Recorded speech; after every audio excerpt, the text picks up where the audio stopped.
Hi, Jason. Such a pleasure to speak to you. Tell us what first attracted you to this project. I've never seen anything like it.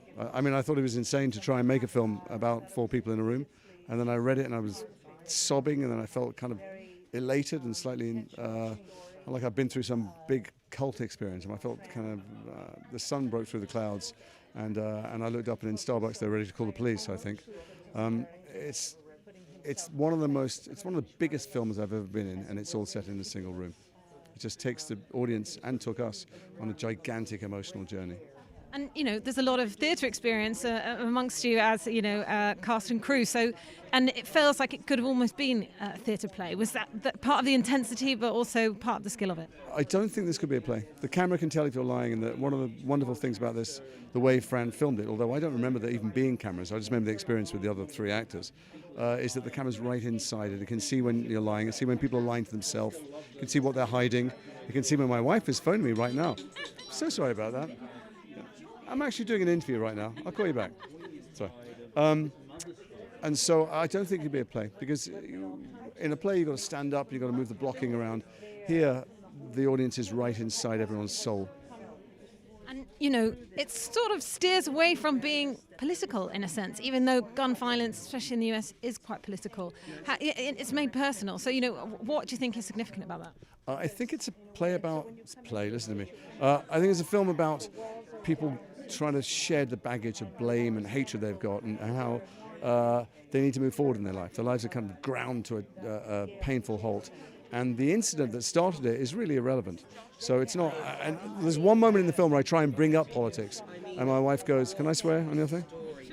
My wife goes, "We're not here to fucking talk about that, shut up." And she's right. So it swerves politics entirely. It's completely about anyone who knows what it's like to live with hate in their heart that's poisoning them and not the person it's aimed at. And, obviously it's a fictional story, but these things have happened. They've happened more than we'd want them to. How much did you have research, or did you mine experience you've had in your own life in order to, play this character? Well, the things that happen are these meetings. So restorative justice meetings happen, the South African Truth and Reconciliation Commission happened, and yes, meetings happen between parents and between Palestinians and Israelis. It's really not about the incident.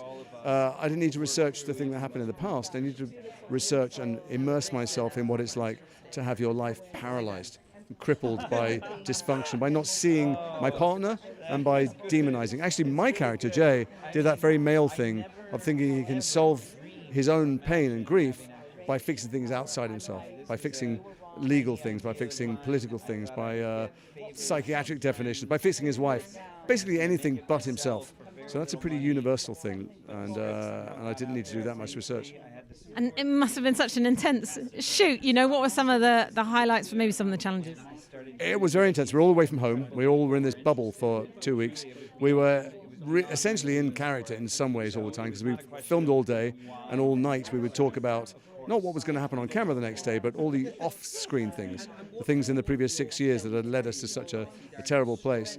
And then, because we shot in order, by the end, I don't want to spoil too much for the audience, there's such a relief, there's such a feeling of catharsis, such a lot of hope.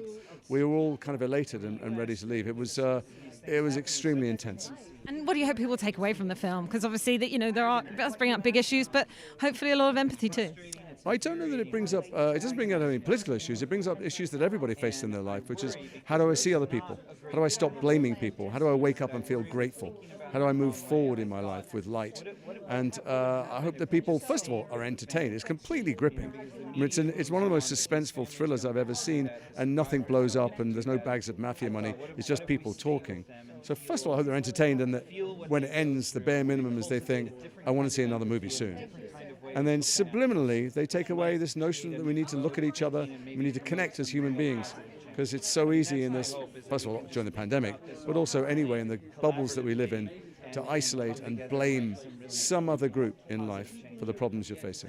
And what an amazing experience to be finally here in London. People can see it in person. Well, it's a film that should be seen in the cinema, because it's about humans connecting with each other. And I saw it for the first time with an audience. I've seen it by myself last week in Washington. And first of all, when everyone held their breath, It was a kind of group exercise. You're so connected with the other people, but also when everyone feels like the world is a slightly lighter place, you feel that too, and it magnifies it to watch it with other people. So, I just hope that people get to see it and have the experience that I know audiences are already having. Amazing. Thank you so much for your time. Enjoy the rest of the festival. Thank you.